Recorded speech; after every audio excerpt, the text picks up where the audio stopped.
Ano ang tunay na sukatan ng tagumpay sa buhay? Maraming pera? Magandang trabaho? Maraming ari-arian? Mataas na posisyon? Pero paano kung makuha mo ang lahat ng iyon at mawala naman ang pinakamahalaga, ang iyong relasyon sa Diyos? Sa ebanghelyo natin ngayon, ipinaalala ni Jesus na ang tunay na kayamanan ay hindi nasusukat sa kung gaano karami ang mayroon tayo, kundi sa kung gaano tayo kahandang magtiwala at sumunod sa Diyos. Panahon na muli para ibahagi ko sa inyo ang mensaheng nagbibigay buhay mula sa Ebanghelyo ngayong araw, August 18, 2026, Tuesday of the 20th week in Ordinary Time. Sa Ebanghelyo natin ngayon mula sa Matthew 19:23-30, sinabi ni Jesus sa kanyang mga alagad, "Tandaan ninyo, mahirap para sa isang mayaman na pumasok sa kaharian ng langit." Maging ang mga alagad ay namangha at nagtanong, "Kung gayon, sino ang maliligtas?" Tinignan sila ni Jesus at sinabi, "Sa tao, imposible ito. Ngunit sa Diyos, ang lahat ng bagay ay posible." Nagtanong si Pedro kung ano ang matatanggap ng mga iniwan ang lahat upang sumunod kay Jesus. Sinabi ni Jesus na ang sinumang nagsakripisyo alang-alang kay Kristo ay tatanggap ng gantimpala at buhay na walang hanggan. At nagtapos siya sa isang mahalagang paalala. Maraming nauuna na mahuhuli at maraming nahuhuli na mauuna. Mga ka-digital disciple, napakaganda ng mensahe ni Jesus. Hindi sinasabi ni Jesus na masama ang pagkakaroon ng kayamanan. Ang binibigyang diin niya ay ang panganib kapag ang kayamanan ang naging sentro ng ating puso. Kapag mas pinagkakatiwalaan natin ang pera kesa sa Diyos. Kapag mas pinapahalagahan natin ang possessions kesa sa ating kapwa. Kapag ang ating tagumpay ay naging dahilan upang makalimutan natin ang Diyos. Doon nagiging problema.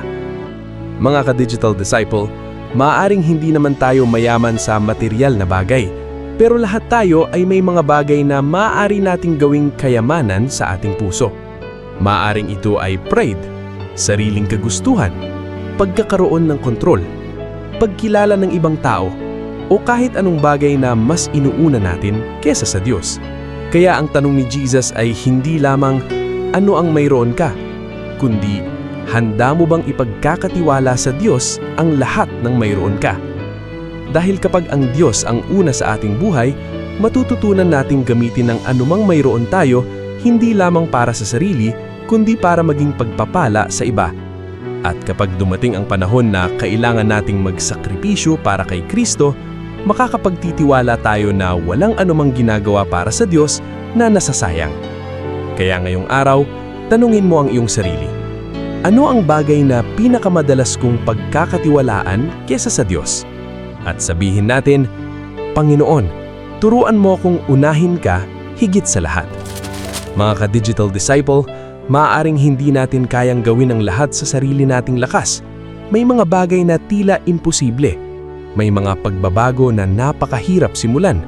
May mga attachment na mahirap bitawan. Pero tandaan natin ang sinabi ni Jesus, "Sa Diyos, ang lahat ng bagay ay posible." Kaya wag nating sukatin ang ating buhay batay sa kung gaano karami ang mayroon tayo. Mas mahalaga kung gaano kalalim ang ating pagtitiwala sa Diyos. Kung minsan, ang akala nating pagkawala ay maaaring maging daan upang matutunan nating mas kumapit kay Kristo. At ang sakripisyong ginagawa natin para sa Kanya ay kailanmang hindi mawawala sa kabuluhan. Kaya ngayong araw, piliin nating unahin ang Diyos, magtiwala sa Kanya, at mamuhay hindi para magkaroon ng lahat, kundi para magkaroon ng buhay na tunay na nakaugat kay Kristo. Kung ang mensahen ito ay natulong sa iyo, i-share mo ito upang mas marami pang makarinig ng salita ng Diyos. At huwag kalimutang i-follow ang page para sa araw-araw nating pagninilay sa Ebanghelyo. Ako po si Brother Rai, your digital disciple. Online for Christ, offline with purpose. God bless!